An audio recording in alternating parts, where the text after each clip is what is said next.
Nossa aula aula 7, quebra em duas partes, aula 7A e 7B, mas a aula 7 como um todo seria teria essa ementa, né? Primeiro a gente vai fazer uma revisão, capítulo 8, né? Rápida. Depois, exercícios, baseado nas oficinas e exercícios escolares anteriores.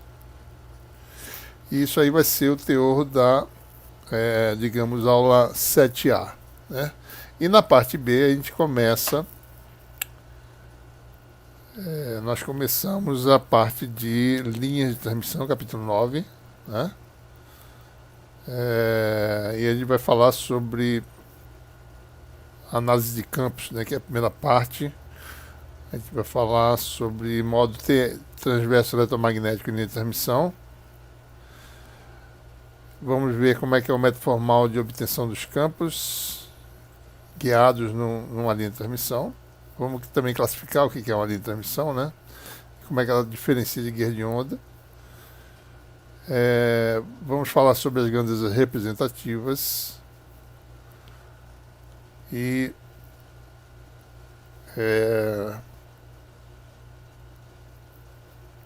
linhas de transmissão com perdas, né? Essa é a segunda parte, né?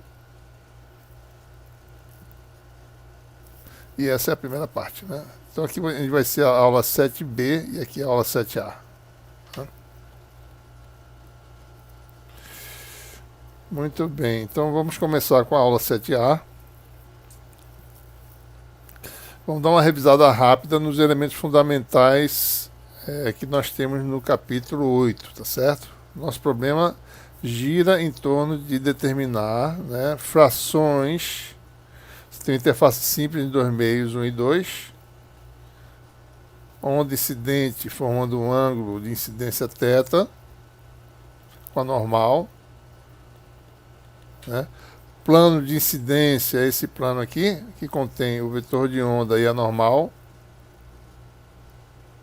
Né?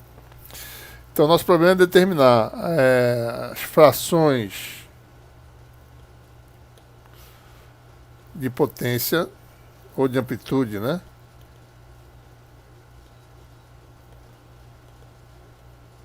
Transmitida e refletida, certo? Esse é o nosso problema.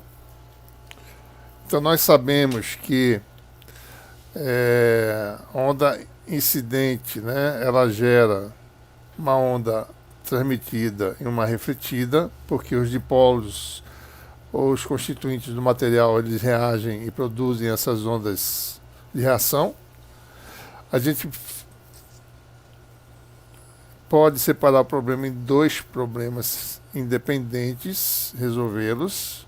Um com a polarização do campo paralela ao campo elétrico, né? No plano de incidência, ou seja, aqui está o certo? O plano de incidência sempre é, como eu falei, né? O plano que contém o vetor de onda e a normal. Então, o plano desse plano de papel que está aqui, né? E o outro em que a polarização é perpendicular. Né?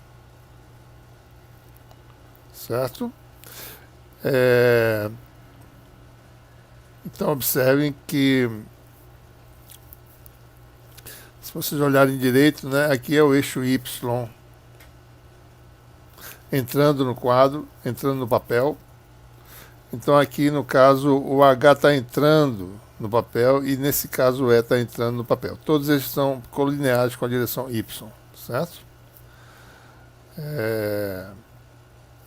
Então, como é que resolve o problema? Expressa os campos na forma canônica. Utiliza como amplitude aquela do campo que tem apenas uma componente. Por exemplo, polarização paralela, quem tem uma componente é o campo H. Porque o campo E tem duas. Polarização perpendicular, que tem uma componente, é o campo elétrico. Porque H tem duas componentes. Né? Então essa é a metodologia, tá certo? Isso não tem muita importância na maioria das situações, mas quando se lida com meios absorvedores, isso pode ser um problema, certo? Por isso que a gente está enfatizando isso aqui, né? O que mais? Né? Resolve condição de contorno, que é tangencial. Isso aqui está errado, essa equação, deixa eu corrigir logo. Essa equação aqui seria N, né? Essa equação aqui seria N vetorial delta E ou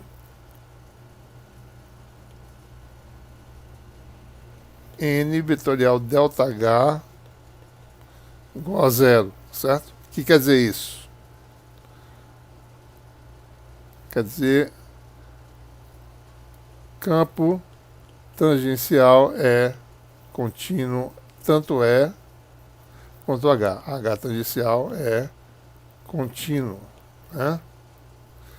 Então, isso quer dizer essas condições de contorno. Você resolve as condições de contorno para quem? Para E e H, são essas condições mostradas aqui, certo? E daí você resolve, obtém coeficientes, né, de reflexão e transmissão.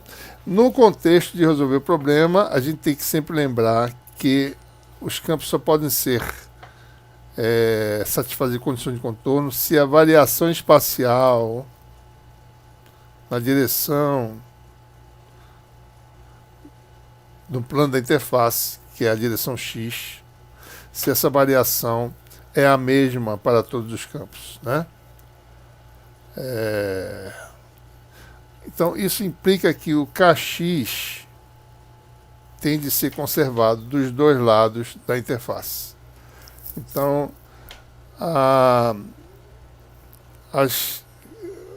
o vetor de onda, né, tem uma componente x, tem uma variação espacial, os campos do lado 1 e 2 dessa forma, e esse Kx tem que ser o mesmo de cada lado da interface, senão não tem como a gente casar as condições de contorno na interface.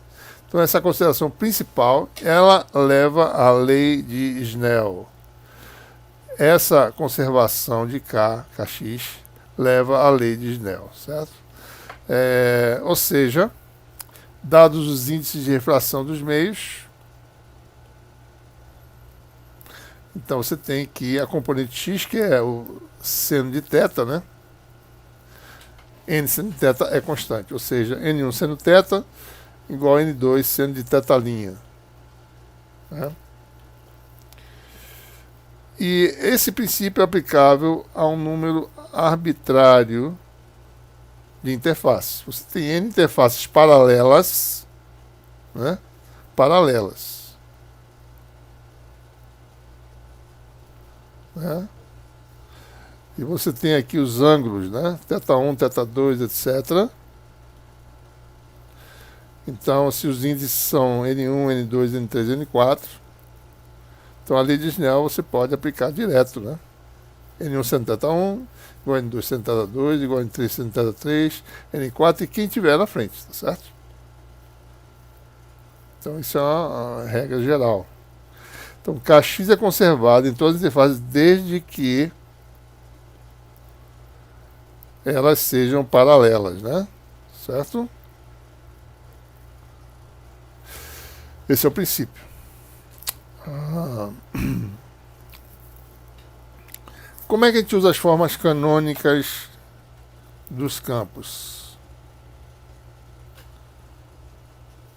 Bom, a gente, como eu falei, né, a gente expressa para calcular coeficiente de reflexão, transmissão, é mais conveniente você sempre expressar o campo em termos daquele que só tem uma componente. Né?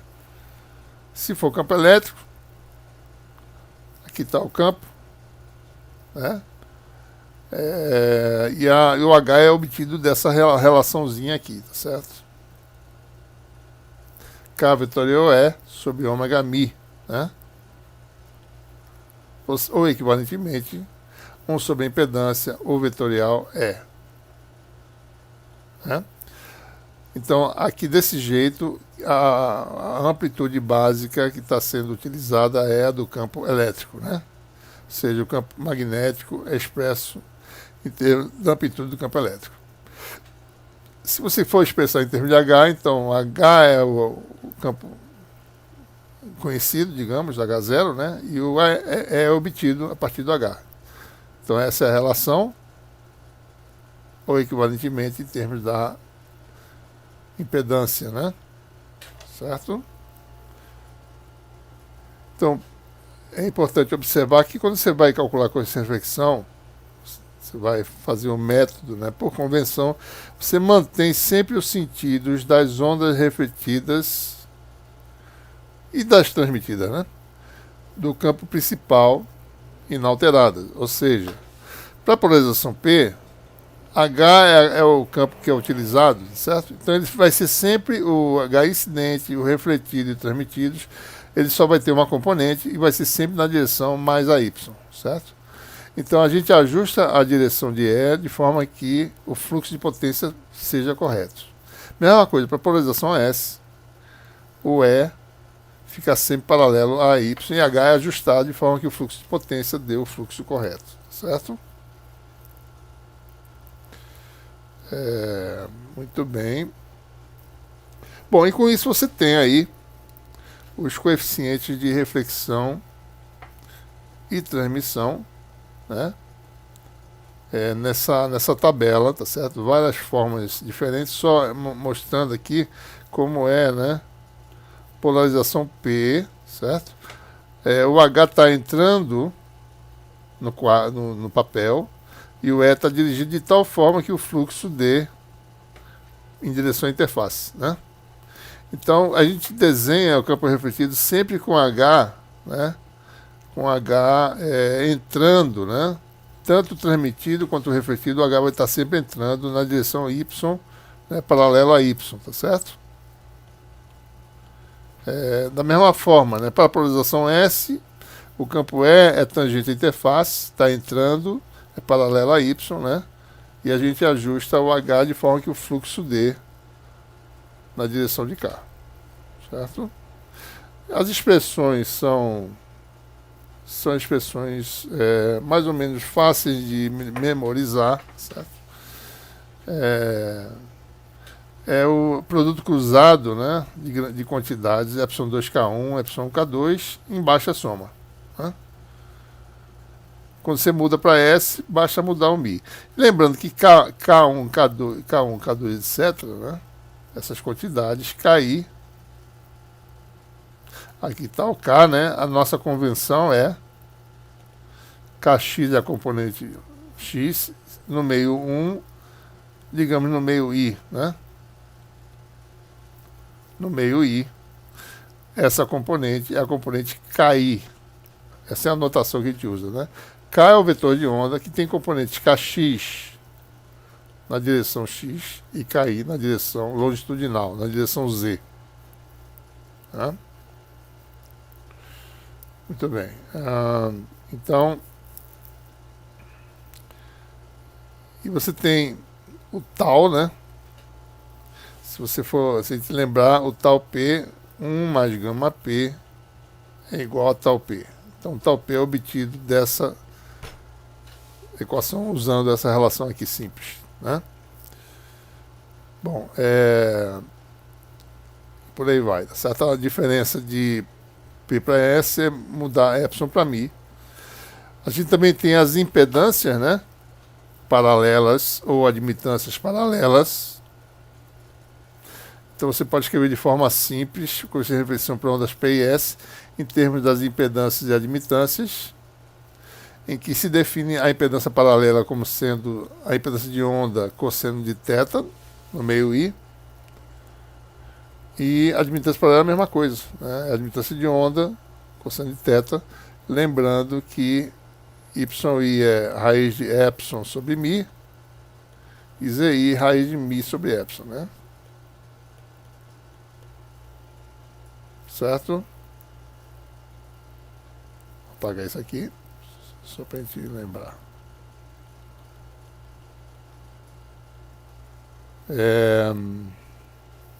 Bom, então tem alguns casos especiais, certo? A gente não precisa perder muito tempo com isso aí. A gente seria numa prova ou numa oficina, a gente pede para vocês calcular essas coisas. Então,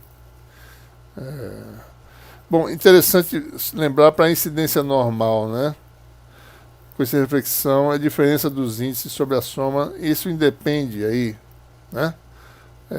Essa questão do sinal aqui, como eu falei, como é escolhido o campo, né? O campo principal, né? Elétrico ou magnético. Certo? Bom, aí está mais ou menos o resumo. Bom, o que mais que a gente tem aí? A gente tem conceitos importantes que são reflectividade e transmissividade é uma coisa, e reflectância e transmitância é outra coisa, né? Isso aqui tem a ver com conservação de potência eletromagnética, né? Então, a gente pode calcular a reflectância de uma estrutura e a transmitância, e a soma sempre dá 1, né? Em que a reflectância é o módulo quadrático do coeficiente de reflexão. E você pode calcular a transmitância, existe uma fórmula para isso, mas, dado a reflectância, é fácil calcular a transmitância, né? Então, isso é a relação obtida quando você tem conservação da potência eletromagnética, certo? Ou seja, o que quer dizer? De onde vem isso, né? Quer dizer que se você ilumina uma interface, essa relação quer dizer que você ilumina a interface com o feixe, tá certo? Você subtende, digamos, uma área sigma, então a onda refletida sai num ângulo semelhante, então essa largura de feixe é a mesma, né? Chamada de sigma zero, né? Mas como há refração, então depende de como de como essa onda é refratada, né? Chamada sigma linha, certo? Ou seja, então a conservação de potência eletromagnética, né, é que a potência total transmitida, a potência total refletida e a potência total incidente, né, estão relacionadas. A potência incidente chamada de PI, potência refletida de PR e potência transmitida de PT, né? Então você tem que PI igual a PR, excluindo situações de reflexão interna total, tá certo? Bom, também incluída, né? Porque no caso da reflexão interna total, PT dá 0, né? No caso, certo? Então essa é a conservação de potência, né? Como essas áreas são diferentes, né? Isso implica que numa relação envolvendo só a componente Z do vetor de Poynting, né? Então, o vetor de Poynting a gente tem que levar em conta que isso aqui é o mesmo para todo mundo e que os tamanhos mudam, né? Então, essa conservação de potência para um feixe finito implica que a componente Z incidente é igual, né, em magnitude, tá certo? É igual a componente Z da onda refletida mais a componente Z da onda transmitida. Esse quer dizer essa relação, né? E com a reflectância, com a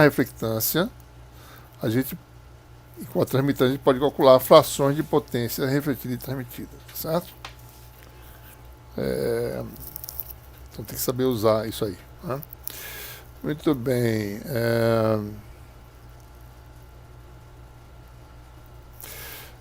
Bom, e aí nós temos os fenômenos importantes de reflexão interna total, né? É um fenômeno que não depende da polarização e só ocorre para N2, que é um segundo meio, tendo índice de refração menor que N1. E a gente mostra que há um ângulo crítico, né, que pode ser calculado por essa expressão, né? Sendo θ crítico é igual a N2 sobre N1. Ou seja, para θ maior que θ crítico, você produz uma onda que decai exponencialmente no meio 2. Mas não é que ela se propaga decaindo, não. Ela é evanescente. Né? Os campos decaem exponencialmente e não há propagação, né, na direção Z. Transmitância zero, reflectância total. Certo?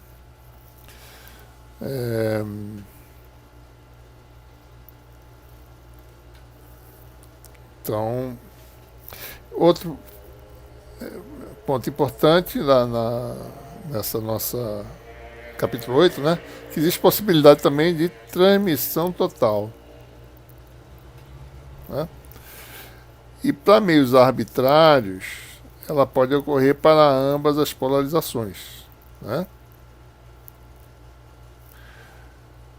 Ou seja, basta a gente zerar com essa reflexão e ver sobre que condições acontece. Né? Para meios não magnéticos, existe uma formulazinha simples, né? Que é o caso bem geral, tá certo? A maioria dos meios são dielétricos, mas não são magnéticos. Então nós temos apenas polarização P. E a formulazinha é tangente θB igual a N2 sobre N1.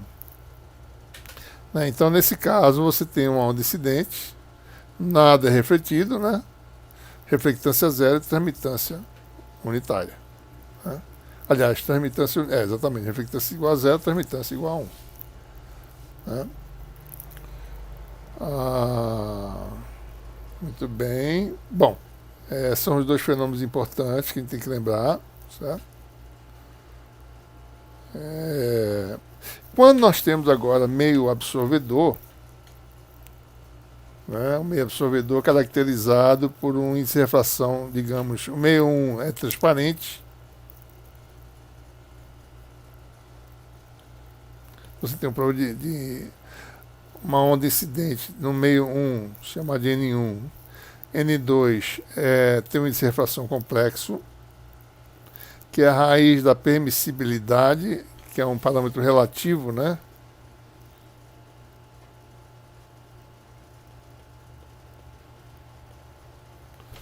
E essa permissibilidade tem parte real e imaginária. Índice de refração também, por sua vez, tem parte real, que é o índice de refração normal, e o kappa, que é o coeficiente de extinção. Né? Então, quando isso acontece, a gente pode usar todas as expressões para os coeficientes de reflexão sem problema algum. Elas podem ser utilizadas, são aplicáveis. E você tem que, no meio absorvedor, a componente real do vetor de onda é aquela que dá a informação da fase ou ângulo de refração. É baseado nesse tipo de informação, né? Ou seja, o argumento da função trigonométrica é quem dá a informação de fase, que dá a informação de plano de fase, né? Constante. E plano de fase constante tem a ver com a orientação relativa ao vetor de onda real. Né? Então, só lembrando que o vetor de onda no meio absorvedor ele é um vetor de onda complexo. Tem a componente x que é real, porque ela é imposta pelo campo incidente, e uma componente z que é complexa. Né? Então a gente pode separar esse K2, número complexo, tem a parte real e a parte imaginária, e assim eu posso representar meu vetor K', que tem uma barrinha aqui em cima, né? Ele tem então uma componente real K' sem a barrinha, e um componente adicional que é imaginária pura, que é na direção Z. Então quem dá a informação de fase é essa parte real do vetor complexo K'. Aqui tem a barra, né? E aqui não tem, certo? Aqui é sem barra, né? Certo? Então isso é o que a gente precisa saber bem, certo? Entender bem. Né? Quando a gente lida com metais, né, analisando o problema de incidência normal, que foi o que a gente analisou, né, duas questões importantes, dois parâmetros importantes aparecem. Um é a profundidade de penetração. Essa fórmula, como eu falei, né, tem esse fator embaixo, que é produto F0 sigma 0, né, frequência, permeabilidade do vácuo e condutividade DC e o π, né? Aí tem a raiz quadrada, certo? Ou seja, ΔS diminui à medida que o quê? À medida que a frequência aumenta e à medida que a condutividade aumenta, né? Basicamente é isso que a gente precisa saber. E essa fórmula é uma daquelas clássicas que a gente precisa saber direitinho de cabeça, certo? Né?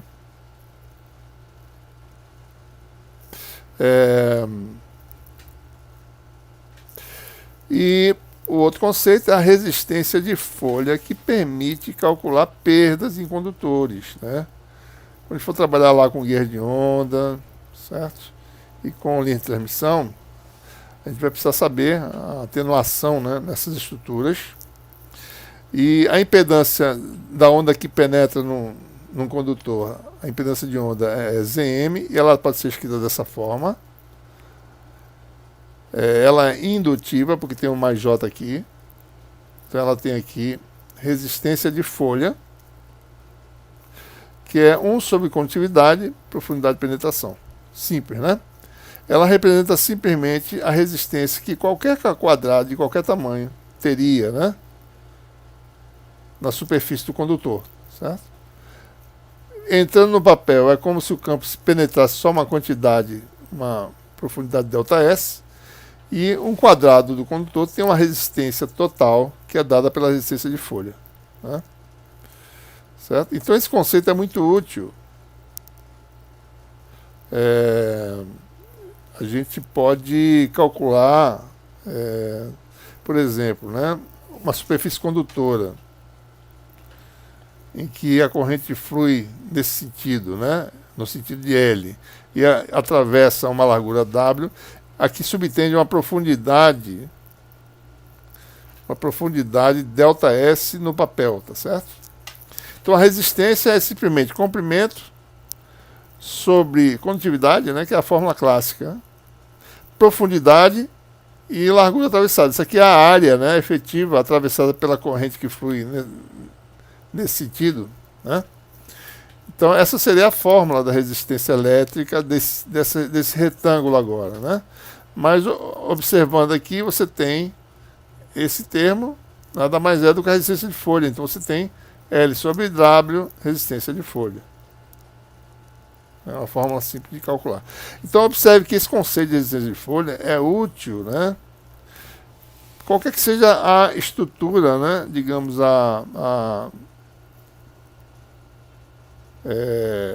seção transversal de um condutor em que flui corrente, né? Em frequências não nulas, certo? Admitindo que, digamos, esse raio médio dessa estrutura seja muito maior do que a profundidade de penetração, então a resistência elétrica dessa estrutura de forma arbitrária pode ser calculada de forma simples, né? Você pega o L, comprimento da estrutura, divide pelo perímetro, que é isso aqui, perímetro W, vezes a resistência de folha, né? Você tem a resistência da estrutura, certo?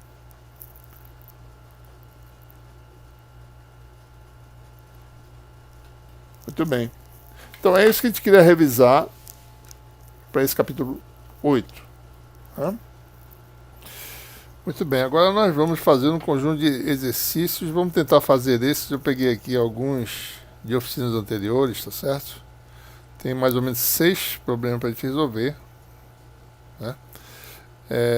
Eu vou ler rápido, tá certo? Vocês podem parar o vídeo e ler com calma, né? Uma onda plana de frequência ômega incide em uma interface localizada em z igual a 0, admita que o plano de incidência seja o plano XZ, admita que o meio de entrada localizado na região Z menor que 0 tenha índice de refração N1 menor que igual a 2, região Z maior que 0 tem índice de refração 2 sobre R3, e admita que o ângulo de incidência seja π sobre 6. Determine ângulo de refração vetor de onda, né? Então esse é um problema em que a gente vai usar a lei de Snell, tá certo? E vai usar decomposição de vetor, né, no sistema de coordenadas. Basicamente é isso que a gente quer fazer, tá certo? Bom, então vamos lá. Vamos desenhar aqui a interface. Você tem aqui interface, né? Vamos ver plano de incidência seja o plano XZ, certo? Plano XZ, ou seja, então X eu vou botar como sendo essa direção e Z como sendo essa. Isso já dá o plano de incidência. Aqui está uma incidente, né? Que é mais Z menor que zero, tá certo? Índice de refração N1 igual a 2, né? E N2 igual a 2 raiz de 3. Então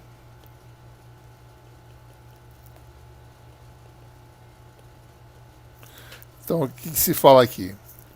Ângulo incidente π sobre 6. Então, ângulo de refração, vamos calcular. Lei de Snell, né?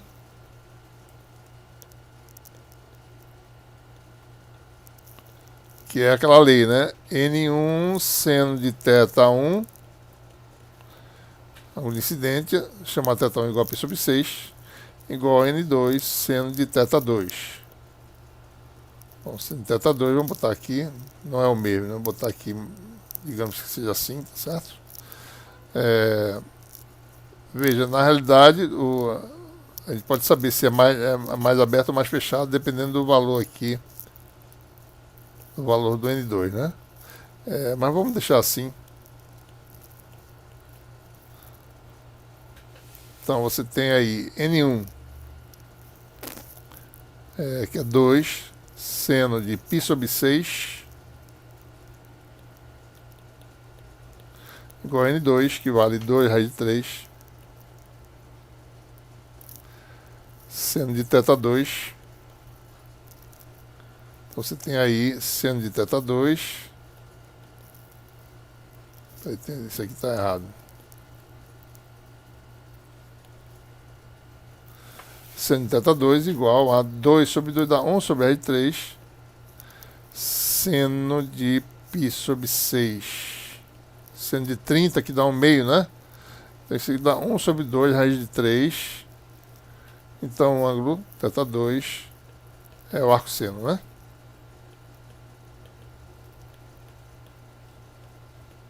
Certo? Então vocês calculam com a calculadora aí. Certo? Acho que eu não tenho errado as contas. Seno de π sobre 6 dá 1 meio. Exatamente. Isso aqui é 1 sobre r de 3. 2 com 2 cancela. Tá tudo certo aí, né? Bom, agora a parte requer mais minúcia, né? Os vetores de onda da zona incidente repetida e refratada.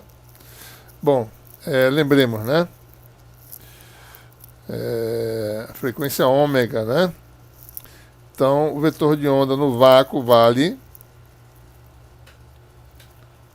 K0 igual a ômega sobre C, certo? Muito bem, então eu vou fazer aqui na próxima página vetores de onda.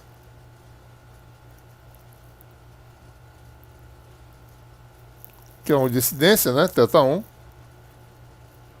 Digamos que isso aqui é o vetor de onda, K. Aqui o Kx vale N1, K0 é a magnitude desse vetor de onda, né? Que é N1, K0, seno de θ1. E o Kz, que é o K1, é N1, K0, cosseno de θ1. Então, o vetor de onda incidente chamado de K, componente X, que é N1, vale quanto? Você acabou de ver aqui. N1 igual a 2. Vamos botar ômega sobre C em evidência, né? Ômega sobre C. Então,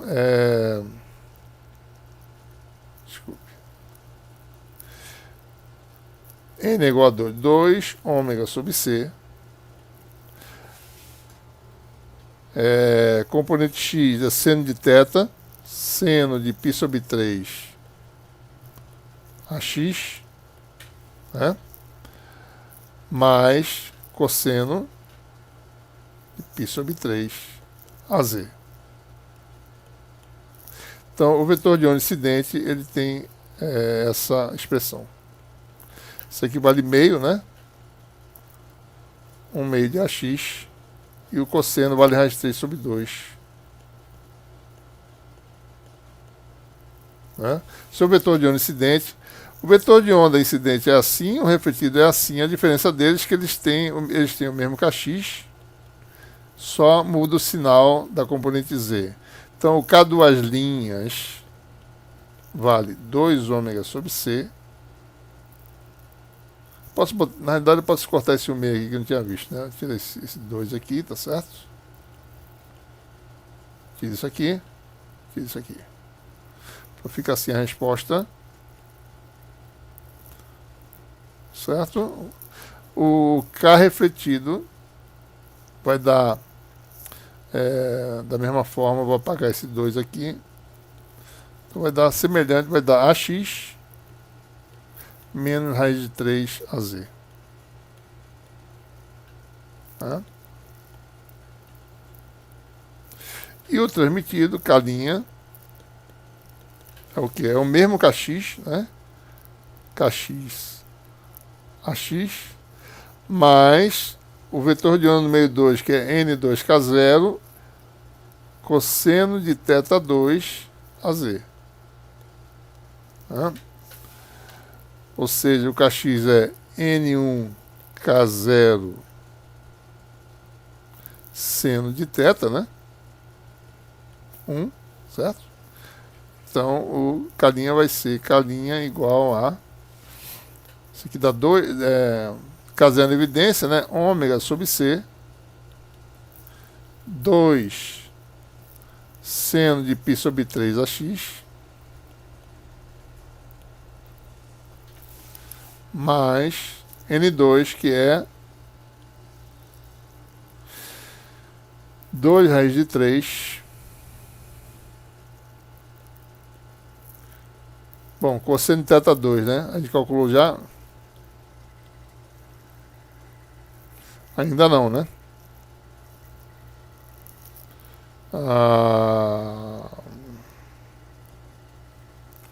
Aqui está o θ2.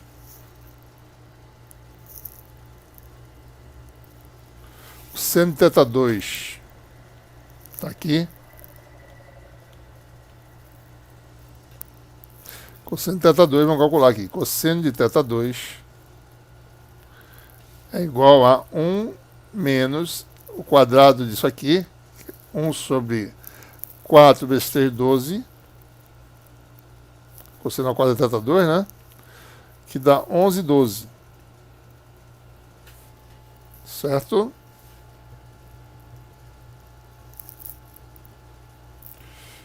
Que é igual a 11 sobre 3 vezes 4.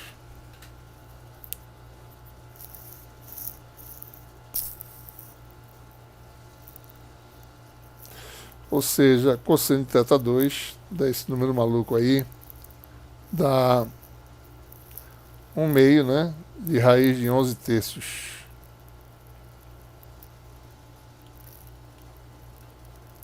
E daí a gente joga lá, né, na expressão.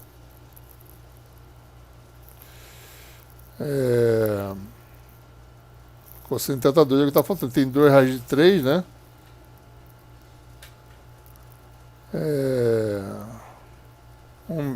Isso aqui vai dar 1 meio. Raiz de 11 sobre 3 AZ. Ou seja, K',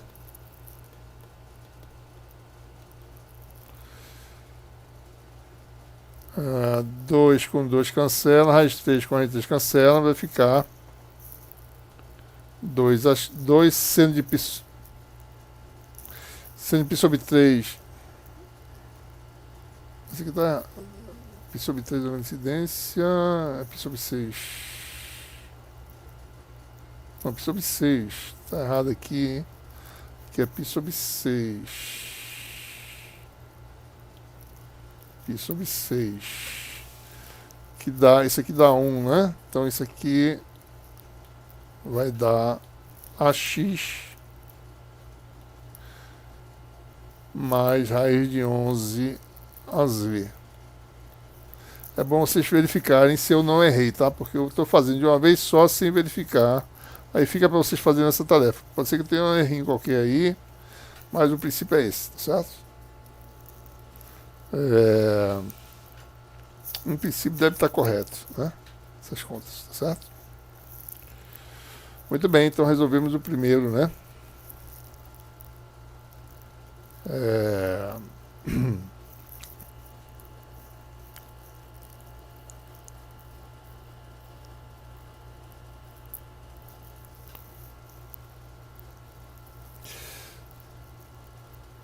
Bom, essa questão 2 aqui,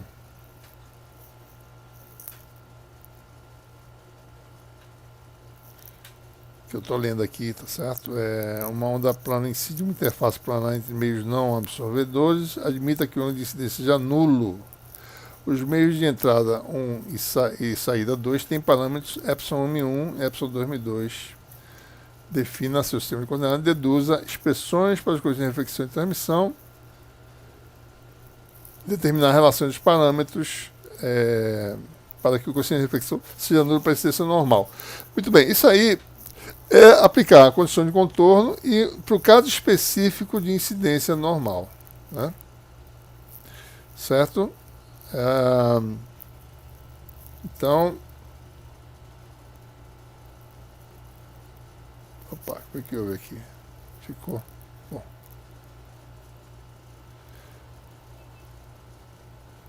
Talvez eu possa apagar isso aqui, né? Deixa eu ver se eu posso. Posso. Acho que sim. Ficou meio maluco aqui. Pronto, posso. Então essa é a questão, né? Eu já fiz isso para incidência oblíqua, só mostrar qual é a metodologia, né? A gente sempre define, vamos definir agora assim, desse jeito, tá certo? Incidência normal, a gente pode definir a polarização como quiser, tá certo? Vamos dizer que aqui seja o eixo Z, aqui seja o eixo X, né? Agora não tem muita importância, tá certo? Eixo Y sai do quadro. E digamos que você tem uma onda incidente, o campo elétrico seja dado na direção X, tá certo? Então eu não preciso me preocupar com polarização, só tem uma polarização, porque tanto eu escolho o eixo e o eixo X é escolhido na direção do campo elétrico, né? Então, forma canônica, né? Vamos lá. Campo incidente, chamar de E0 aqui, tá certo? E0, botar uma amplitude E0 a x, exponencial de menos j, k no meio 1, na direção z. Já estou escrevendo direto, né? Que a onda se propaga no sentido de z. O campo H, por sua vez, posso usar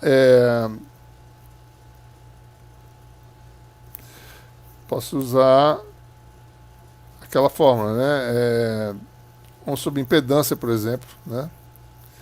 Deixa eu ver o que está pedindo aqui, o sistema de coordenadas, né? Eu posso usar impedância, fica mais fácil, talvez, né? Fica mais fácil. 1 sobre impedância, né? Aí você tem aqui o que, né? U é igual a AZ, que é o sentido do vetor de onda. Vetorial é 0, AX menos J, K1, Z. Isso aqui vai dar a Z com a X da Y, né? Então, o campo incidente está na direção a Y, né? 1 sobre Z1.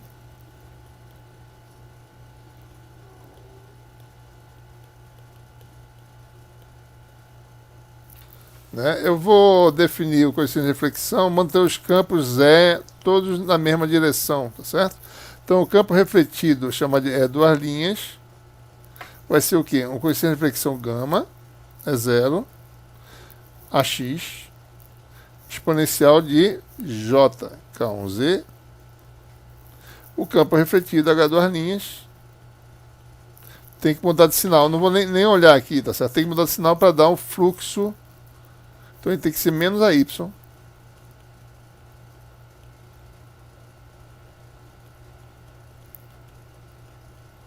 Se eu quiser, eu boto o versor U agora é menos AZ vetorial AX, que dá esse resultado aqui, certo?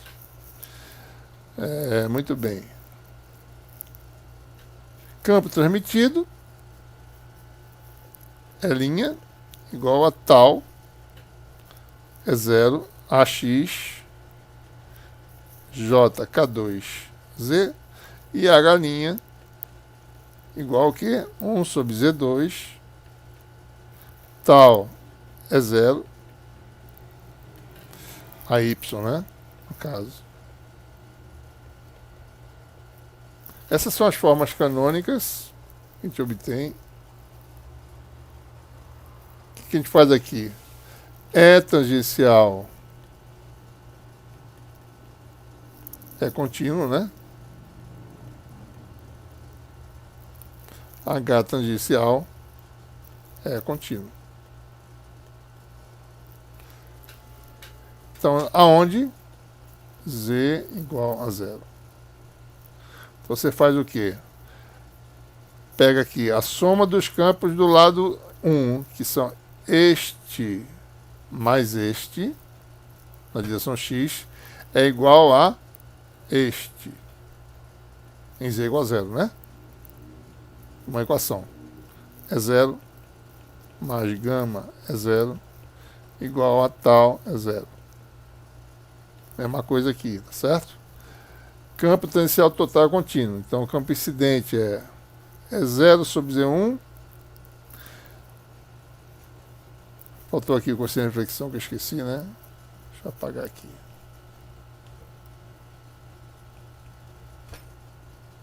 E aqui é gama menos gama, né? Igual a tal é 0 sobre Z2. Ou seja, 1 sobre Z1 é 0, menos gama é 0 sobre Z1, igual a tal é 0 sobre Z2. Então, o E0 é desnecessário nessas equações, né? Divide todo mundo por E0. Se obtém aqui que 1 mais gama igual a tal, 1 sobre Z1, 1 menos gama, igual a 1 sobre Z2, tal. Aqui eu já faço 1 menos gama igual a Z1 sobre Z2, tal, né?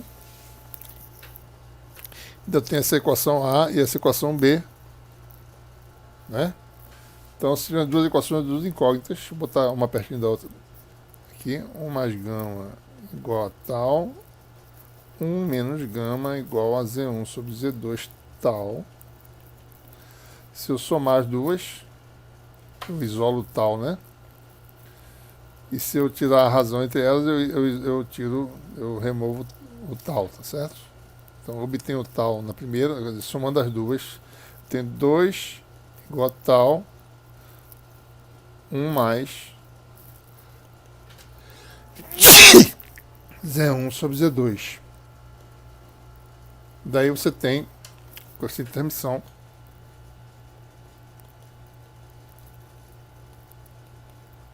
mais como é que ficou aqui? 1 mais Z1 sobre Z2, que é igual a 2Z2 sobre Z1 mais Z2. Então aqui está o tal.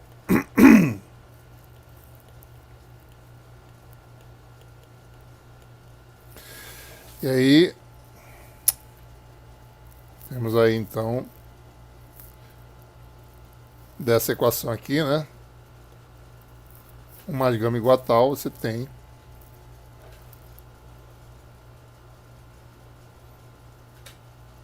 o gama, né?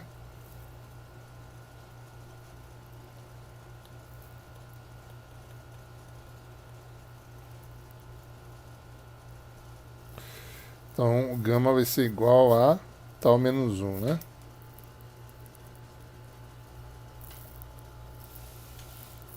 Que é igual a 2Z2 sobre Z1 mais Z2, menos 1. Então, gama é igual a 2Z2 menos Z2 dá Z2. Vai dar Z2 sobre Z1 sobre Z2 mais Z1. Então, na forma que a gente definiu as coisas, esse foi o coeficiente de reflexão. Lembre-se, o coeficiente de reflexão tem a ver com o período do campo elétrico nesse exemplo, como a gente definiu, tá certo? Então, quer dizer que se gama for positivo, o campo incidente e o refletido estão no mesmo sentido. É isso que quer dizer. O sinal de gama tem esse significado, certo? Né? O tal é sempre o que, né? Bom, no caso normal, não tem absorção, não tem nada. Esses meios são normais, tá certo? Não tem permissividade complexa nem nada. Tal é sempre o número real positivo, né? Então, a onda incidente e a onda transmitida têm a mesma polaridade, tá certo? A única coisa que resta saber é o sinal dessa diferença, quem é maior, a impedância de onda, né? Bom, isso é em termos de impedância de onda, né? A gente pode também calcular em termos de parâmetros materiais, né? Fica essa expressão aqui. Por coeficiente de reflexão. Isso aqui vai dar o quê, né? Permissibilidade, né? Ou seja, índice de refração vai dar epsilon, desculpe, epsilon mi2 menos epsilon 2 mi1 sobre epsilon 1 mi2 mais epsilon 2 mi1, né? E o epsilon 2 cancela embaixo, né?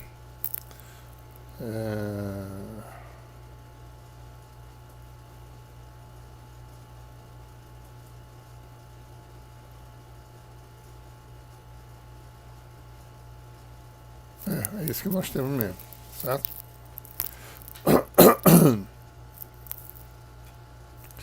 Bom, e o tal a gente pode calcular também a expressão em termos de...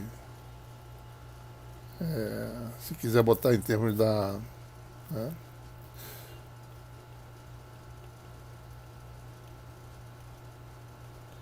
Dos parâmetros materiais.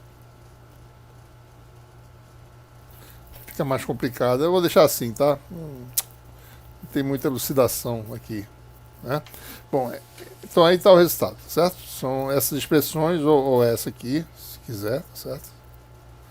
Ou essa aqui, que em termos de impedância é mais fácil de perceber, né? O que mais? Expressões nós determinamos, né? Relação entre os parâmetros materiais para que o coeficiente de reflexão seja nulo. O que a gente precisa fazer? Casamento de impedância. Ou seja, Z1, pode usar essa expressão aqui, ó. Z1 igual a Z2, ou seja, a relação é essa, μ1 sobre ε1 igual a μ2 sobre ε2, elevando ao quadrado, né? μ1 ε2 igual a μ2 ε1. Se eu conseguir fazer isso, independentemente da polarização, certo? Eu tenho transmissão total. Essa é a relação. Ok? Então isso aqui já está resolvido, né? Isso aqui também. Vamos agora para esses próximos.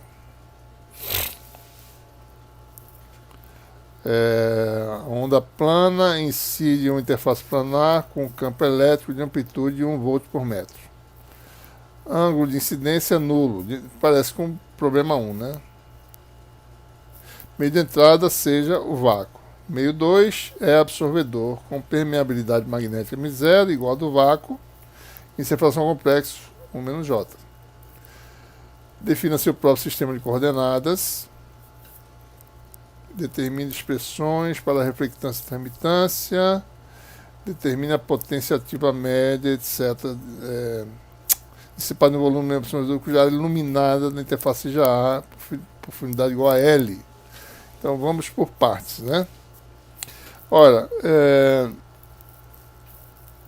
o que a gente fez agora, acho que não tem muito o que mudar, né? Vamos dar uma olhada aqui, certo?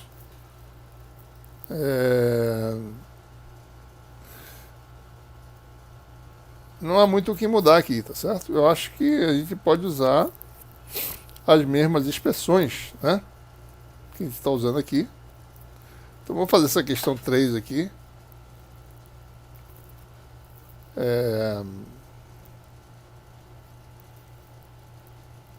Chamar de 3, né? Essa questão, certo? É terceiro problema, né? Veja, para incidência normal, independente de qualquer coisa, o coeficiente de reflexão vale ou Z1 menos Z2 ou Z2 menos Z1, como eu fiz, né? Sobre Z2 mais Z1. Meios não magnéticos.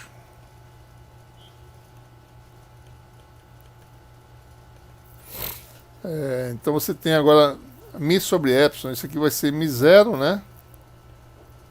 Sobre epsilon 2 menos μ0 sobre epsilon 1. Eu não estou nem me preocupando se os meios são absorvedores ou não, tá certo?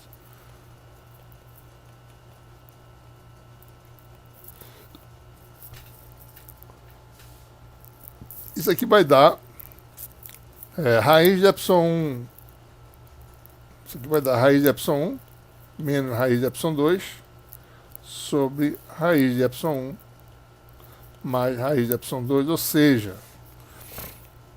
como cada epsilon i desse pode ser escrito como quadrado sem fração vezes epsilon 0 vai cancelar nessas relações. Isso aqui vai dar, então, N2, aliás, N1, né, no caso, menos N2 sobre N1 mais N2. Vocês podem estar achando que eu estou obtendo um sinal diferente da forma que nós temos, mas esse sinal diferente é do jeito que eu defini o coeficiente de reflexão, certo?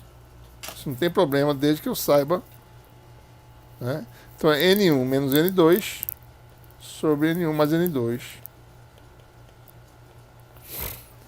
No caso específico, N1 vale 1. N2 é o meio absorvedor, vale N barra. Então isso aqui vai dar 1 menos N barra sobre 1 mais N barra. Essa é a expressão para o coeficiente de reflexão.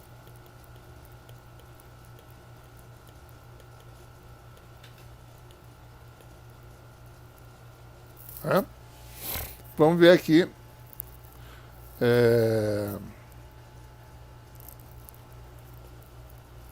Apagar aqui para a gente poder ver direito esse negócio. É essa questão aqui, né? Índice de refração vale N barra 1 menos J, né? Expressões para reflectância e transmitância. Bom, então não é difícil. Bom, coeficiente de reflexão N barra 1 menos J, vamos escrever aqui, tá certo? A coeficiente de reflexão 1 menos, deixa eu ver aqui quanto é que é. Um valor N aqui, N não nulo, né? Um N, 1 menos J. Então 1 menos N, 1 menos J sobre 1 mais N, 1 menos J, né? Isso aqui vai dar 1 menos N mais JN. Embaixo vai ser 1 mais N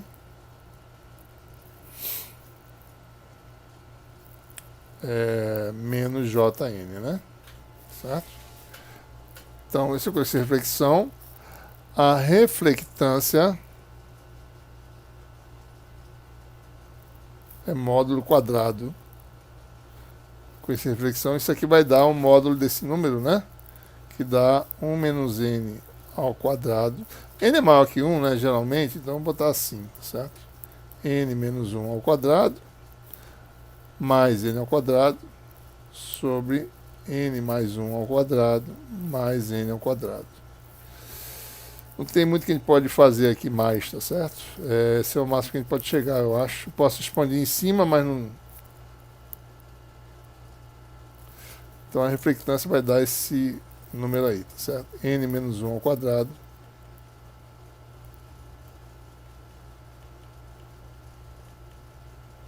esse é o resultado que a gente obtém.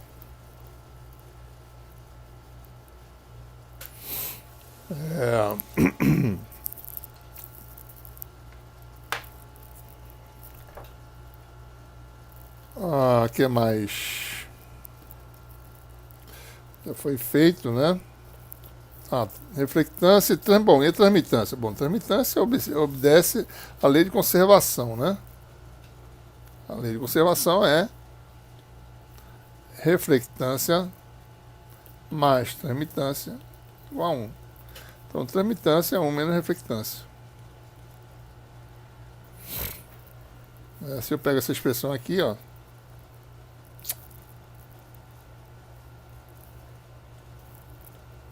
jogo para lá, copiar, você tem a transmitância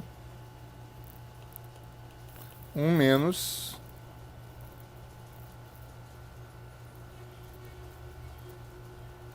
isso aqui, né? Deixa eu tirar isso aqui.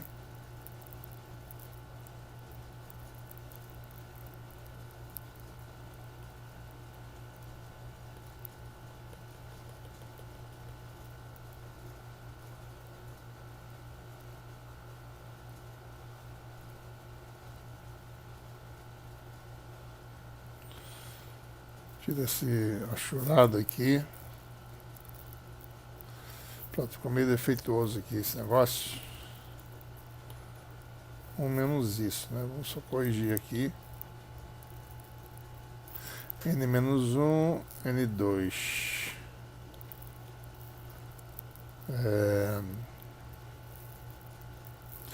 Então a transmitância vai dar, vou tentar trabalhar aqui um pouquinho, tá certo? Vai ficar N mais 1 ao quadrado mais N2 menos N menos 1 ao quadrado menos N2.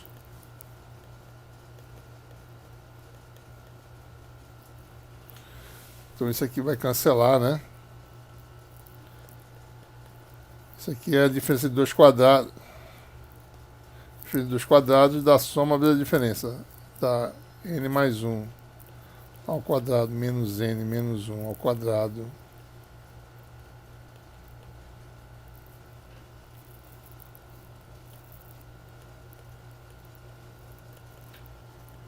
Isso aqui vai dar o produto N mais 1 soma mais N menos 1 vezes diferença N mais 1 menos N mais 1.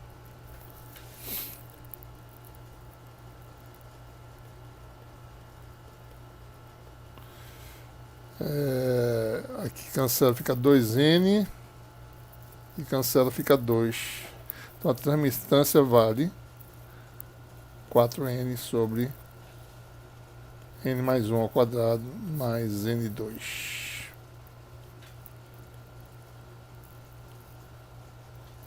O que mais? Bom, então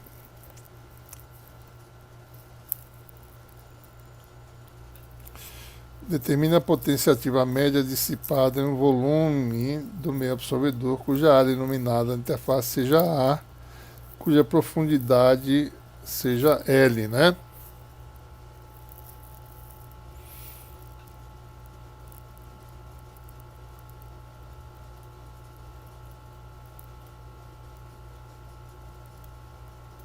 Bom, esse problema pode ser feito da seguinte forma, né?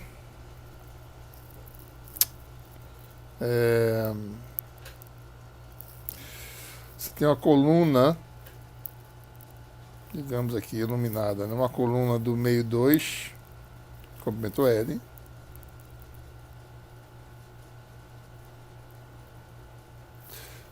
Comprimento L, né? O que eu preciso saber é a densidade de potência de entrada e a de saída, né? Certo? Então, como a densidade potencial uniforme,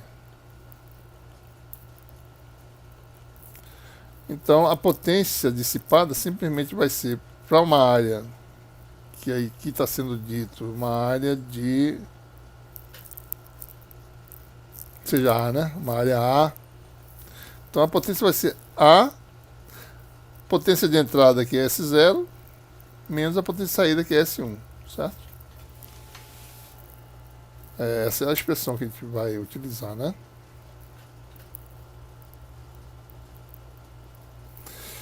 Ora, a densidade de potência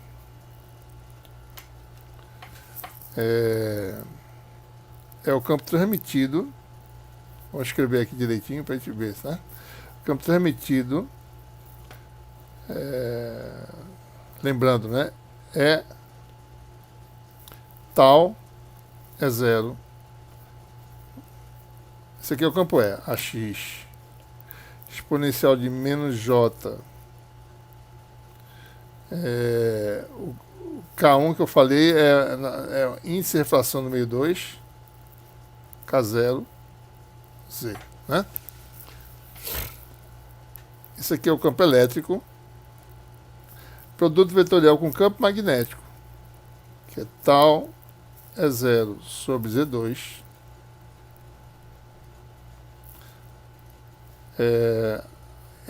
A Y, né, no caso, né? Exponencial de menos J, N, K0. Espero que dê, né? Dá. Z. Isso aqui é E. Isso aqui é H, né? Só que é H que a gente quer é o H conjugado. Então é isso aqui todinho conjugado. Tá? E aqui tem um fatorzinho de 2 embaixo. Então esse aqui é o vetor de Poynting, tá certo? Então aqui vai dar 1/2. Bom, aqui AX com AY dá AZ, né? Então eu já vou botar o versorzinho AZ, aliás. Vou botar o versor Z aqui na frente, o resto vai ser a componente Z. Então AZ, 1/2. Então, tal, aqui vai ter um tal conjugado, vai dar módulo de tal ao quadrado. E0 com E0 conjugado vai dar módulo de E0 ao quadrado. Z2 conjugado aqui embaixo. Né? E exponencial de menos J, N, K0, Z. Exponencial de J, N conjugado, K0, Z. Mais alguma coisa? Pronto, esse é o vetor de Poynting. Só lembrando aqui que eu fiz aqui uma continha, mas esqueci de avisar, né? Não é bem isso, né? É parte real do vetor de Poynting de entrada, parte real do vetor de Poynting de saída. Então isso aqui muda, né?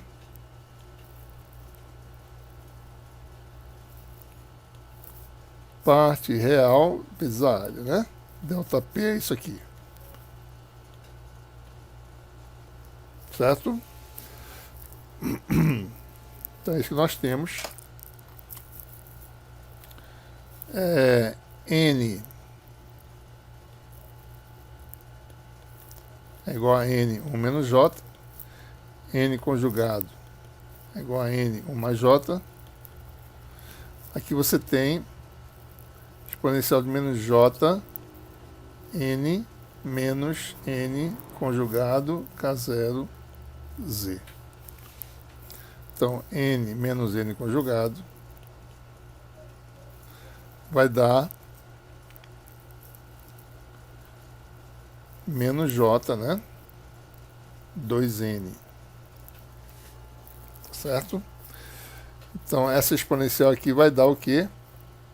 Menos J com menos J 2N K0Z, que dá menos 2K0Z. Exponencial real.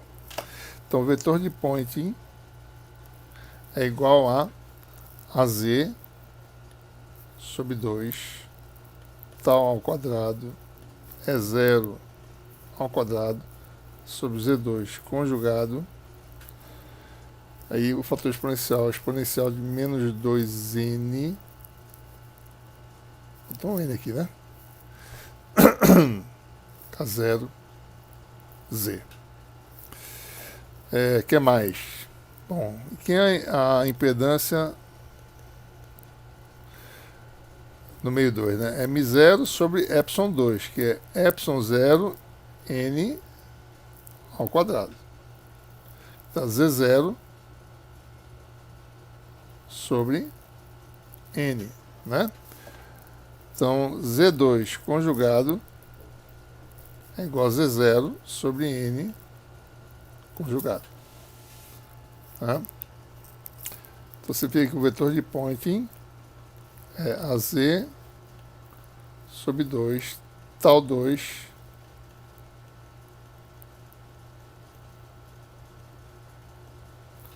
sobre Z2 conjugado, que dá Z0 e sobe um N conjugado aqui em cima, tá certo? Deixa eu botar mais para cá.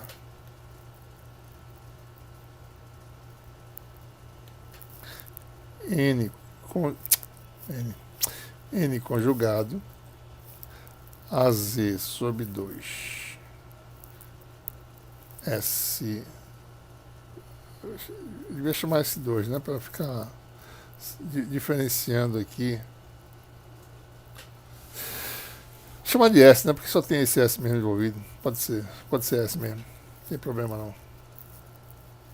Não precisa ser 2 não, pode ser S. Certo? É a densidade de potência no meio 2, né?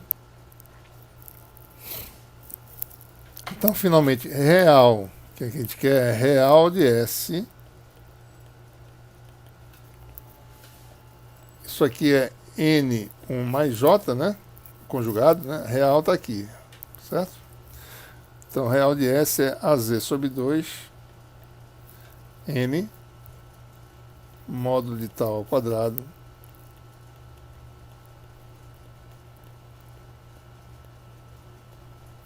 sobre Z0. Pronto, agora nós temos a parte real, certo? Então é isso que a gente vai pegar e levar para a página seguinte para calcular o que ele está pedindo. Copiar. Paste. Apaga isso aqui. Não tem nada a ver. Cut. Então, vetor de Poynting. Como eu falei para vocês, temos uma coluna, né? Então eu pego Z igual a 0, Z igual a L, calculo a diferença dessas partes reais e multiplico pela área, eu tenho a perda de potência. Vai ser igual a área. Tem um fator comum aqui, ó. Componente zero vetor de Poynting, né? Que é esse da A sobre 2. Daí vai ficar N tal 2 módulo de E0 ao quadrado. Vou botar assim.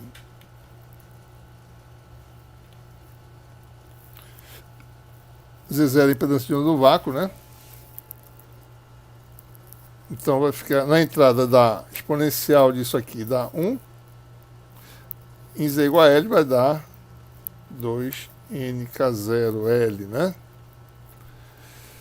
Então essa seria a potência. Bom, no problema, que dá aqui, a única coisa adicional que se dá aqui é que o campo é 1 volt, né? Então, aqui daria, aqui a perda de potência, isso aqui dá 1. Tem a expressão do tal 2, né? Dá AN módulo de tal quadrado, 2 é 0, 1 menos L menos 2NK0L. E aí a gente tem também a expressão para o coeficiente de transmissão, né?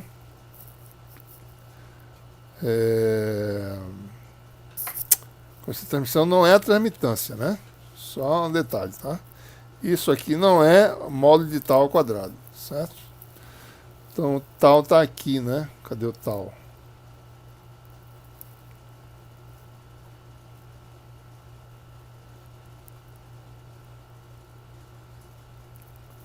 O tal está aqui.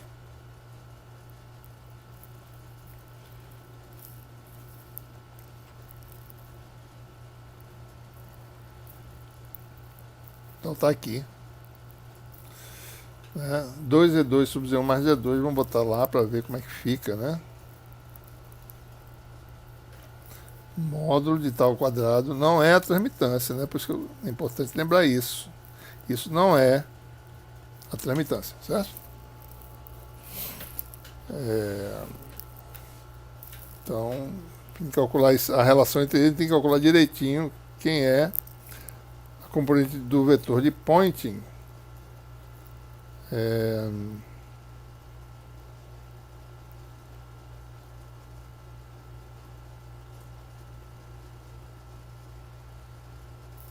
Parte real, né? Talvez desse até para calcular, né?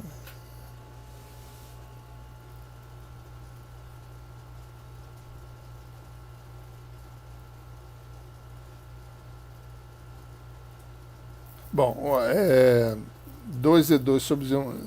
Então, módulo de tal quadrado é 2Z2 sobre Z1 mais Z2 módulo quadrado, né?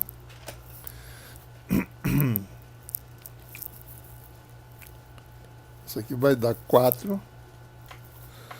O Z2 é Z0 sobre N, né? Z0 ao quadrado sobre módulo de N ao quadrado é o Z2.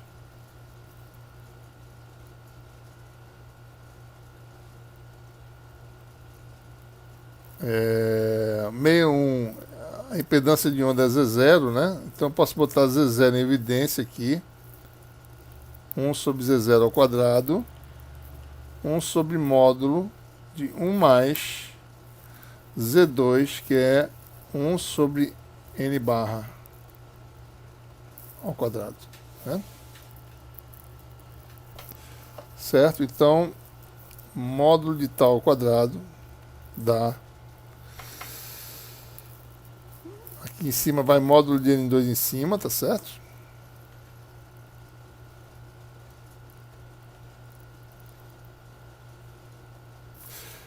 Sobre, aqui tem um 4, né? Aqui tem um módulo de N barra ao quadrado embaixo. E aqui fica N barra mais 1 módulo ao quadrado. Então aqui cancela. Isso aqui vai dar 4 sobre 1 mais N barra módulo ao quadrado. Esse denominador aqui nós já calculamos, ele está aqui embaixo, ó. Que é isso aqui. Esse fatorzinho aqui, tá certo? Mas vamos calcular, né? 1 mais N, 1 menos J é igual a N mais 1 menos NJN, né? E o módulo ao quadrado de N mais 1 vai dar... É isso aqui. Aqui vai dar 4 sobre N2. Pronto, esse é o fator que a gente bota lá, né? Então aí está a expressão grande, né? Pega esse fator aqui, joga aqui no tal 2, certo? Faz epsilon, bom, aqui no tal 2, né? Então esse aqui vai dar, deixa eu botar lá de lá, vai dar um bocado de outras coisas aqui aparecendo. Apaga isso aqui.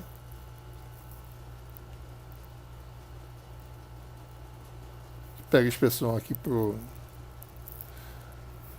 módulo de tal quadrado, né? Aqui. Bota aqui.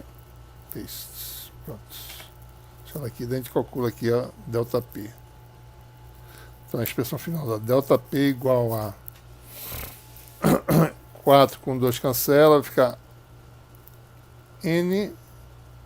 Aliás, vou botar o A aqui na frente. A 2A sobre Z0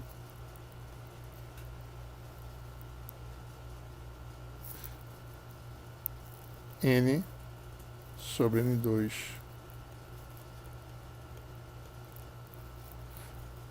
Então aí você tem esse fator 1 menos exponencial menos 2n K0L.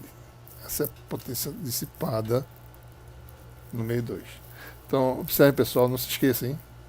Transmitância e módulo quadrado do coeficiente de transmissão não são a mesma coisa, certo? Ó, reflectância é igual ao módulo quadrático do coeficiente de reflexão. Mas transmitância não é módulo quadrático do coeficiente de transmissão. Tá? Não esqueçam.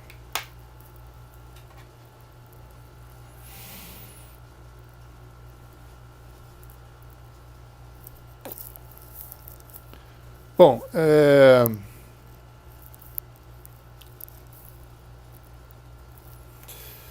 nesse problema 5, tá certo? É para a gente usar aqui aquela base que eu falei, né? Que está como referência refractiveindex.info. Então, ele pede para calcular aqui o ângulo de reflexão interna total em graus para uma onda incidente no interior de material de quartzo, que forma interface planar com o meio exterior. Bom, aqui só está esse problema aqui, infelizmente, está faltando o comprimento de onda para a gente poder calcular, né? Então, vamos botar aqui lambda igual a 850 nanômetros e vamos visitar a base de dados. O que precisa fazer é calcular ângulo de reflexão interna total, que nós sabemos, né? Você tem aqui um material ar e aqui é quartzo. Nós sabemos que um ângulo crítico vale o quê? N2 sobre N1, chamado de N. Então, tudo que precisa saber é quem é uma inserção N para calcular, né? Eu acho que na própria base de dados já dá essa informação, mas vamos só ver mais ou menos qual é o valor, né? Por curiosidade.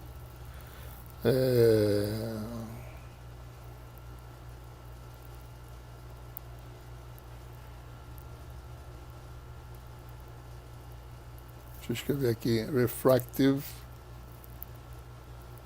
index.info. Epa, ele separou aqui, não sei porquê. Pronto. Vamos aqui. Então, o que a gente faz, né? Bom, eu não vou botar agora, vamos pegar aqui um material que é o vidro. Que tem vários vidros, né? Então, fused silica está aqui. Pega essa referência do Malitson, né? Tá aqui. E vamos botar um comprimento de onda. 850 nanômetros, ou seja, 0,85 microns, certo? Selecionei. Bom, aqui tem vários parâmetros, mas essa refração está aqui. 1.4525, é isso que a gente quer, né? Então, essa refração vale 1.4525, só para saber, né? Ângulo crítico vai ser 1 sobre arco seno, né?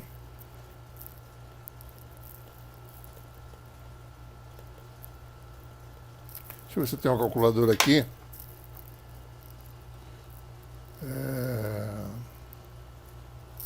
Ixi, Maria. Deixa eu ver aqui. Como é que eu faço isso? Não. É aqui. Calculator. Pronto. Tem que ser uma mais avançada do que essa aqui. Ah, tem aqui. 1.4525. Peraí. 1.4525, 1 sobre x. Deixa eu achar aqui, inversa. Cadê, rapaz? Aí, então deixa eu dividir.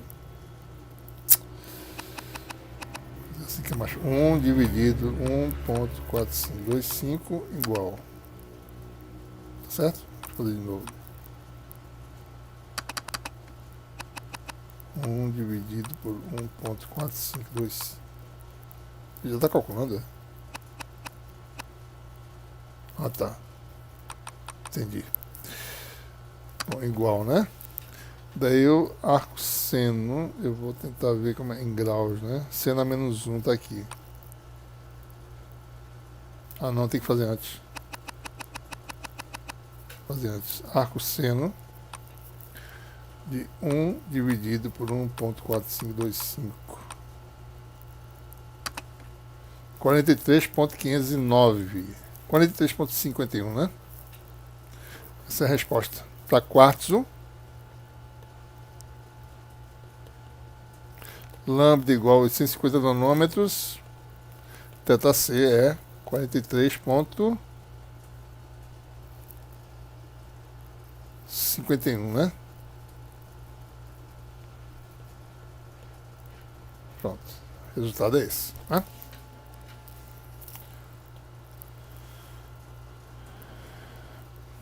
Bom, daí aqui é a pergunta, né?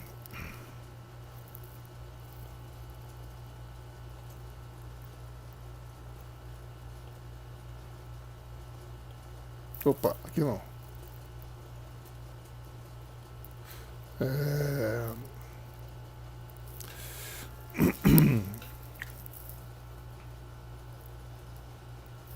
Bom, aqui pergunta assim, ó, suponha que seja fabricada uma pastilha de quartzo com uma certa espessura, tendo faces paralelas. Se um feixe de radiação eletromagnética iluminar essa pastilha, a que ângulo se deve alinhar a direção normal à pastilha em relação à direção da propagação para subter a transmissão total do feixe, né?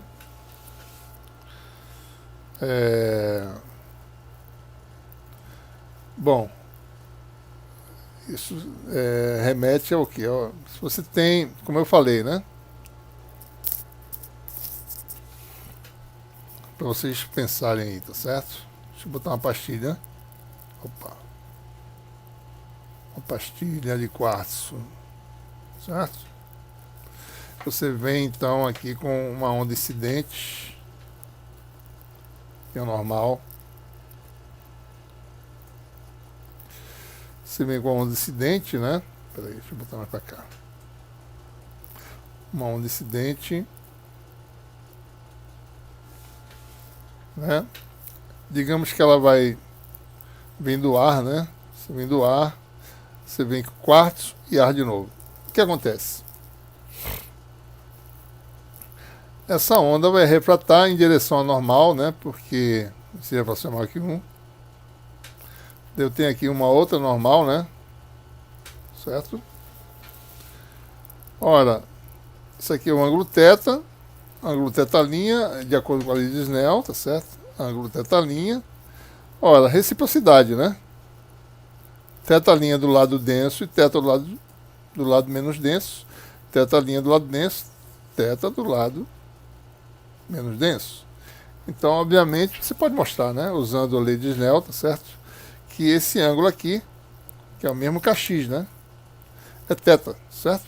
É o kx dessa onda aqui. Que é o kx aqui dentro. Né? Então, como aqui é vácuo, para ter o mesmo kx, tem que ter o mesmo ângulo θ. Então, sai paralelo. Você entra com feixe, ele sai paralelo. Ele refrata, sai paralelo. Certo? Então, o que a gente precisa fazer é injetar no ângulo de Brewster. Então, porque aqui vai ter ângulo de Brewster, tangente de θ igual a n sobre 1, certo? Que é como se tivesse esse mesmo ângulo aqui. Aqui também vai ter transmissão total e aqui também, certo?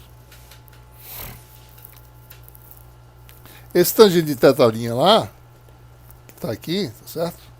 É 1 sobre n. Né?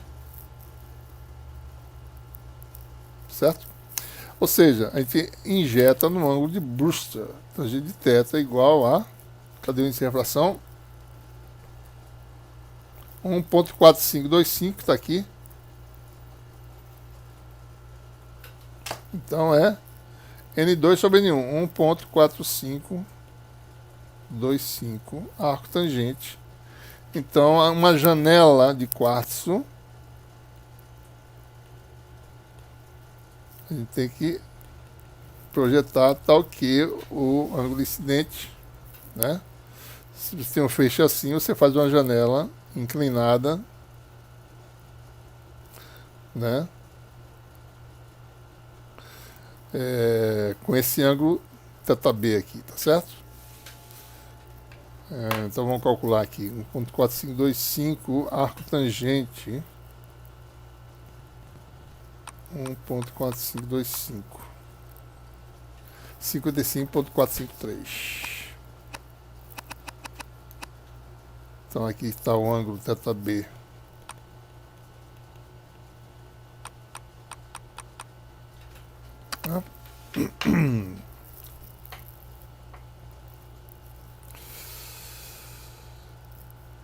Bom, aqui tem um pedaço de uma questão que eu achei interessante de ver, certo? Considere um raio óptico incidente de uma placa de vídeo de espessura H, índice de refração N, conforme está na figura, aproximando o raio pelo vetor de onda de uma onda plana e assumindo que o ângulo de incidência da primeira intervalo seja θ, determina um ângulo alfa. Eu já respondi agora há pouco, né? Que é a distância D mostrada na figura, tá certo? O pessoal aqui de ótica, né? Eles representam o raio como sendo uma linhazinha, né? Mas isso na realidade quer dizer o vetor de onda de uma onda plana, tá certo? Só que esse raio, essa onda plana, todas as ondas planas que compõem o feixe, o raio, são tão juntas que é como se fosse um único raio, né? Único onda plana. Mas no fundo, quem está falando aqui, nesse problema, né? É que você tem aqui essa placa, né? Então aqui é o vetor de onda incidente, refratado e transmitido, né? Então nós temos isso aí, certo?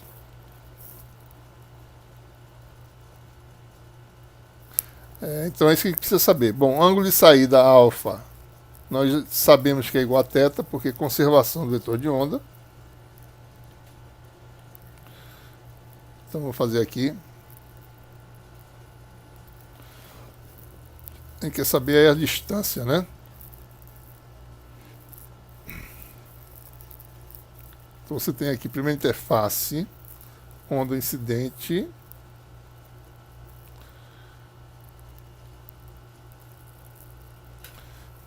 refrata, vem a segunda interface aqui, e ela abre novamente. Deixa eu copiar aqui, copiar,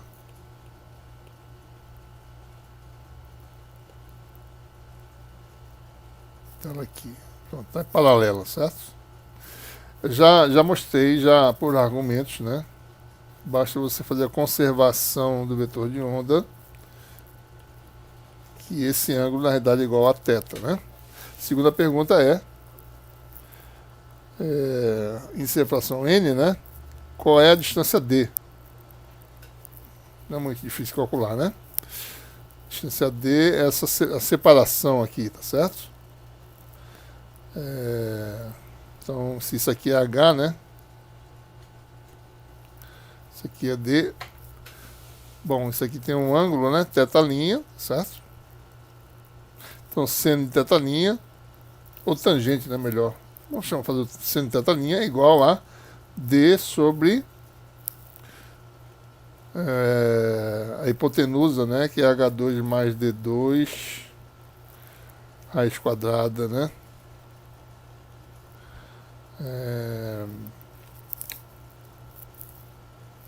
Então é dessa equação que a gente tem que obter, né? O D, tá certo? Ora, seno de θ' vezes N é igual a 1 seno de θ, né? Então, eu não sei se eu dei aqui. Não foi dado em observação, né? Então é N mesmo, vamos calcular, certo? Seno de θ' igual a seno de θ sobre N. Vamos levar logo ao quadrado. Isso aqui vai ficar seno ao quadrado de θ sobre N2 igual a D2 sobre H2 mais D2, e aí nós temos a equação quadrática aí, né? D2 não, até que não é tão complicada não, né?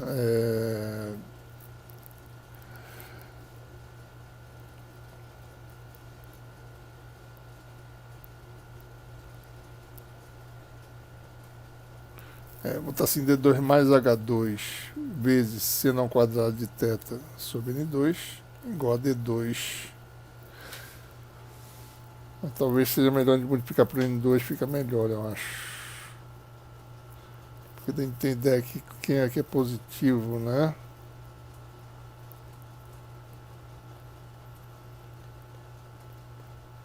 Bom, tem espaço aqui, deixa eu apagar isso aqui, vou fazer aqui nessa página.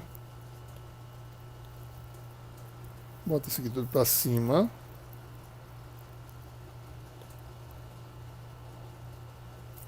Bom, então nós temos aí, resolvendo para D2, bom, n é maior que 1 e aqui seno é menor que 1. Então vou botar então N2 menos seno ao quadrado de θ vezes D2 igual a H2 seno ao quadrado de θ. E aí nós temos, todo mundo aqui é real, não tem nada, então D igual a H seno θ sobre raiz de N2 menos seno ao quadrado de θ. Pronto. O resultado é esse, né? E mais uma vez eu peço que vocês chequem que eu não estou verificando se tem erro ou não, tá certo? Estou fazendo assim correndo para podermos fazer todos os problemas. Bom, esse é o último problema então, né? Vamos fazer esse último.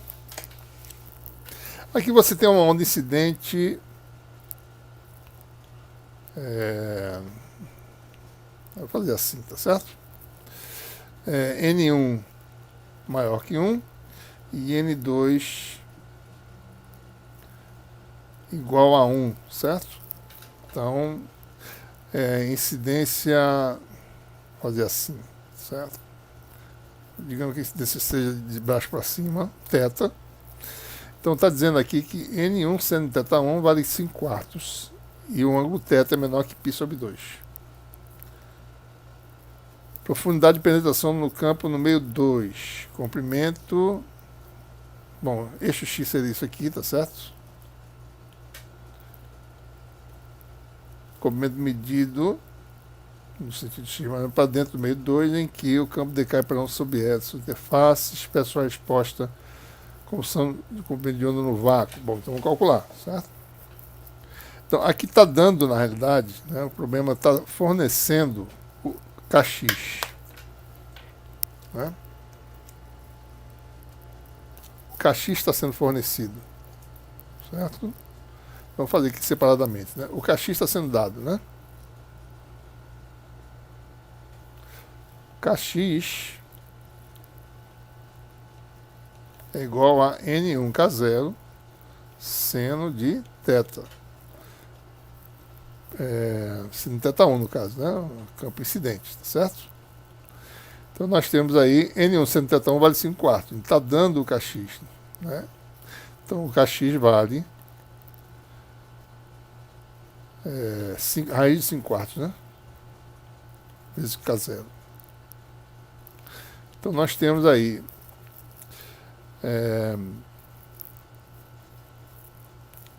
bom, no meio 2 eu não vou trabalhar com ângulo, vou trabalhar com o vetor de onda no meio 2, K2, né? K2 não, K' que a gente chama, né? Ele tem cifração N2K0, daí tem componente X, Kx a X, mais a componente Z, que é K2 a Z. Né? E K' escalar K' vale N2 ao quadrado, K0 ao quadrado. Então isso aqui vai ser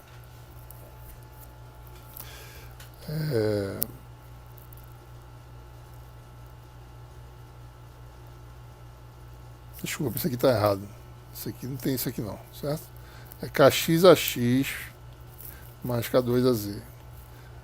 O K'linha escalar, K'linha que dá N, o K'linha escalar K'linha é igual a N2 ao quadrado, K0 ao quadrado, que é equação de Helmholtz, né? Então isso aqui vai dar Kx ao quadrado mais K2 ao quadrado. E como eu tenho Kx, eu tenho K2 ao quadrado, que me dá a componente z, né? Então vai dar N2 ao quadrado, K0 ao quadrado, menos Kx ao quadrado, que dá 5 quartos. K0 ao quadrado, N2 vale 1, né? No caso, meio 2. Então K2 ao quadrado é igual a K0 ao quadrado, 1 menos 5 quartos, né? Então nós temos reflexão interna total, K2 ao quadrado igual a K0 ao quadrado, 4 menos 5 sobre 4, que dá menos K0 ao quadrado sobre 4. Ou seja, K2, pegando a raiz correta, vai ser menos J, né? K0 sobre 2. Então, a onda no meio 2 tem uma dependência em Z, que é da forma menos J, que é igual ao exponencial de menos K0Z sobre 2. Né? É assim que a onda, o campo no meio 2. Então, o que a gente quer saber aqui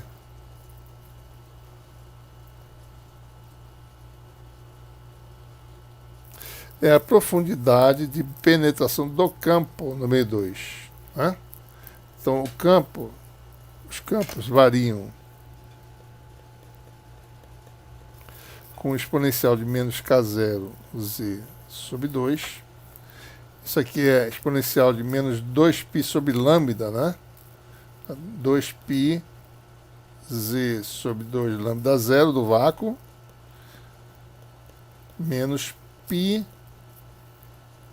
Z sobre lambda 0. Ou seja, quando é que isso aqui cai para 1 sobre E?